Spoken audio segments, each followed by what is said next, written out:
Oscar ரேஸ்கார் நமஸ்கார். நான் உங்கள் Praveen KS. இது உங்களுடைய இன் அண்ட் அவுட் சினிமா சேனலை சப்ஸ்கிரைப் பண்ணாமதுனா கைண்ட்லி சப்ஸ்கிரைப் அண்ட் பெல் ஐக்கானை ப்ரெஸ் பண்ணிவிடுங்க.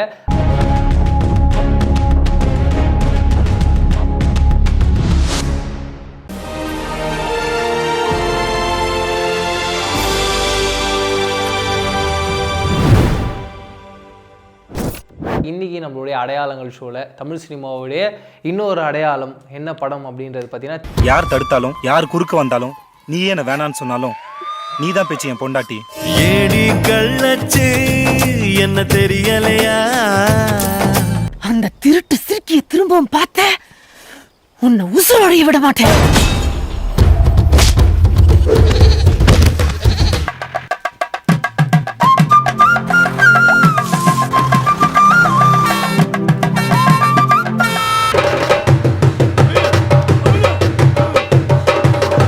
தென்மேற்கு பருவக்காற்று இந்த படத்தில் நடந்த சுவாரஸ்யமான விஷயங்கள், அதை தாண்டி இந்த படத்துடைய cast and crew members. First of all, இந்த காஸ்ட்டில் விஜய் சேதுபதி அவர்கள் ஹீரோவாக நடிச்சிருக்காரு. இதுக்கு மேலே இந்த படத்தில் என்ன வேணும்? வசுந்தரா அவர்கள் ஹீரோயினாக நடிச்சிருக்காங்க. சரண்யா பொன்வனன் மேம் இந்த படத்தில் இம்பார்ட்டண்ட்டான ஒரு ரோலில் நடிச்சிருக்காங்க. அதை தாண்டி இந்த படத்துடைய crew members, Seenu Ramasamy sir இந்த படத்தை டைரக்ட் பண்ணுறாரு. இந்த படத்துடைய கதையும் அவர் தான். அது மட்டும் இல்லாமல் இந்த படத்துடைய சினிமோட்டோகிராஃபர் செழியன் அவர்கள், இந்த படத்துடைய music director, editor. First of all editor பற்றி பார்த்துலாம். விஸ்வநாத் அவர்கள், இந்த படத்துடைய மியூசிக் டைரக்டர் ரகுநந்தன் அவர்கள், இந்த படத்துடைய லிரிக்ஸ் வைரமுத்து சார் எழுதியிருக்காரு அப்படின்றதும் குறிப்பிடத்தக்கது. இந்த படம் என்ன கதை அப்படின்னு பார்த்தீங்கன்னா, தென்மேற்கு பருவக்காற்று அவங்களுக்கு தெரியும். அந்த தென்மேற்கு பருவக்காற்று அப்படின்ற பொழுது அந்த ஒரு மழை அப்படின்றது எந்த அளவுக்கு ரொம்ப முக்கியமான விஷயம். அதை தாண்டி தேனி மாவட்டத்தில் அங்கே இருக்க மக்கள் என்ன மாதிரியான வாழ்வியலில் இருக்காங்க, அவங்களுடைய வாழ்க்கை எப்படி இருக்குது, அவங்களுடைய சுற்றி இருக்க மக்கள் எப்படி இருக்காங்க அப்படின்னு சொல்லிட்டு அப்படியே அதோட வாழ்க்கையை அப்படியே பிரதிபலிக்கிற ஒரு படமாக தான் இந்த ஒரு படம் உருவாச்சு. இதுக்காக நம்மளுடைய சீனு ராமசாமி சார் ஒரு வருஷம் டைம் எடுத்துக்கிறாரு. பொறுமையாக அந்த ஊருக்கு போய் அங்கே ஒரு சூப்பரான ஒரு குடும்பத்தை பார்த்து அங்கே அவர் என்ன மாதிரியான விஷயங்கள்லாம் பார்த்து இன்ஸ்பயர் ஆகிறாரோ அது எல்லாத்தையுமே இந்த படத்துக்குள்ளே எடுத்துகிட்டு வர்றாரு. ஆனால் இந்த படம் எழுதுறதுக்கு 1 வருஷம் ஆச்சு.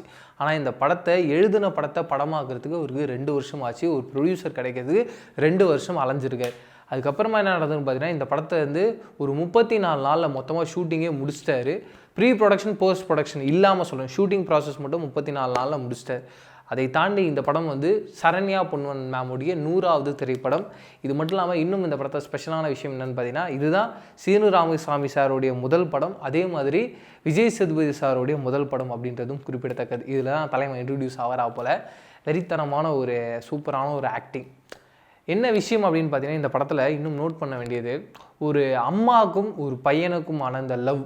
ஏன்னா எப்பயுமே இந்த அம்மா பையன், அம்மா குழந்தைகள் அப்படின்ற இந்த பாசம் இருக்குது தெரியுங்களா, இந்த உலகில் எதுவுமே அதுக்கு நிகராக இருக்காது அப்படின்றதான் உண்மையான விஷயம். ஏன்னா எல்லாருக்குமே அவங்களுடைய அம்மா அப்படின்றவங்க ரொம்ப ஸ்பெஷலான ஒருத்தவங்க. ஃபார் எக்ஸாம்பிள், நம்மளுடைய வாழ்க்கையிலே ஏதோ ஒரு டென்ஷனில், ஏதோ ஒரு ப்ரெஷரில் அப்படிலாம் இருக்கும்போது வீட்டில் வந்தோடனே எல்லா கோவத்தையும் அவங்க மேலே காட்டுவோம். ஆனால் அவங்க ஒரு வாட்டியும் நம்ம எத்தனை வாட்டி கோவப்பட்டாலுமே சரி, எப்பயாவது ஒரு வாட்டி தான் அவங்க மனசு கஷ்டப்படுற மாதிரி அவங்களுடைய முகம் அப்படி மாறும். ஆனால் நம்ம எந்த கோவத்தில் இருக்கோன்றதை அவங்க புரிஞ்சுக்கிட்டு அவங்க அடுத்தது என்னப்பா நீ சாப்பிட்றியா ஏதாவது அப்படின்ற மாதிரி ஒரு மாதிரி எமோஷ்னலாக கேட்பாங்க. அவங்க எவ்வளோ வலியை தாங்குறாங்க அப்படின்றத நினைக்கும் போதே உண்மையிலேயே பயங்கரமாக இருக்குது. அந்த மாதிரி அவங்களுடைய உண்மைத்தன்மையை காட்டுற ஒரு முழுக்க ஒரு அற்புதமான படமாக தான் இந்த படத்தை சீனு ராமசாமி சார் ரெடி பண்ணியிருந்தார்.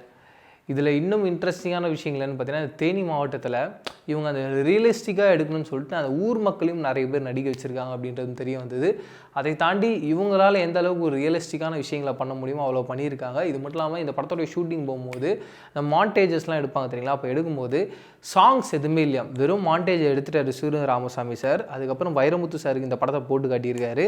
அதுக்கப்புறமா வைரமுத்து சார் இந்த படத்துக்கு பாடல்கள் எழுதினதுக்கப்புறமா இந்த மியூசிக் டைரக்டர் மியூசிக் போட்டு அதோடு இந்த ஒரு விஷுவல்ஸை மேட்ச் பண்ணியிருக்காங்க அப்படின்றதும் இந்த படத்தில் நடந்த சுவாரஸ்யமான விஷயங்களில் ஒன்று.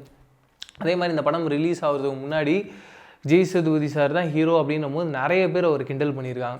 என்ன இந்த மாதிரி ஒரு ஹீரோவை போய் ஃபஸ்ட்டு படத்தை யூஸ் பண்ணிட்டேன், ஃபஸ்ட்டு படம்னா ஒரு பெரிய ஹீரோவில் வச்சு பண்ணணும், அப்போ தானே நம்ம பெருசாக ரீச் ஆகும் அப்படின்ற மாதிரி நிறைய பேர் சொல்லியிருந்தாங்க. ஆனால் சீனு ராமசாமி சார் ரொம்ப ஃபிக்ஸ்டாக இருந்திருக்காரு. இல்லை விஜய் சேதுபதி பண்ணால் மட்டும்தான் இந்த கேரக்டர் அவ்வளோ சூப்பராக இருக்கும்னு சொல்லிட்டு அவங்களுடைய நட்பு இப்போ வரைக்குமே தொடர்ந்து போயிட்டே இருக்குது, நம்ம பார்த்துக்கிட்டே வரோம்.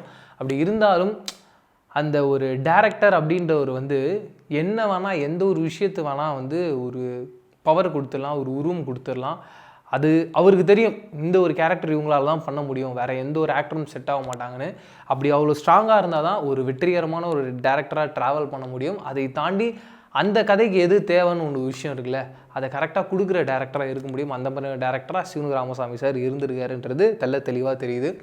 இதெல்லாம் தான் இந்த படத்தில் நடந்த சுவாரஸ்யமான விஷயங்கள். இந்த படத்துக்கு வந்து சினிமா விகடன், அதாவது பார்த்தீங்கன்னா விகடன்லேருந்து எவ்வளோ மார்க்ஸ் தராங்க அப்படின்னு பார்த்தீங்கன்னா 43 மார்க் தராங்க. என்ன ரீசன் பார்த்தீங்கன்னா முக்கியமாக நான் சொன்னது தான், இந்த அம்மா பையன் அப்படின்ற சென்டிமெண்ட்டை இந்த படத்தில் ரொம்ப அழகாக ஹேண்டில் பண்ணியிருக்காங்க. இன்னொரு பக்கம் அந்த தேனி மாவட்டத்தில் அந்த ஊர் மக்கள் அந்த மான்சூனில் எந்த அளவுக்கு இருக்காங்க, அதை தாண்டி அவங்களுடைய வாழ்க்கைகள் எப்படி இருக்குது அப்படின்னு சொல்லிட்டு ரொம்ப நேர்த்தியாக காமிச்சிருக்காங்க அப்படின்றதையும் சொல்கிறாங்க.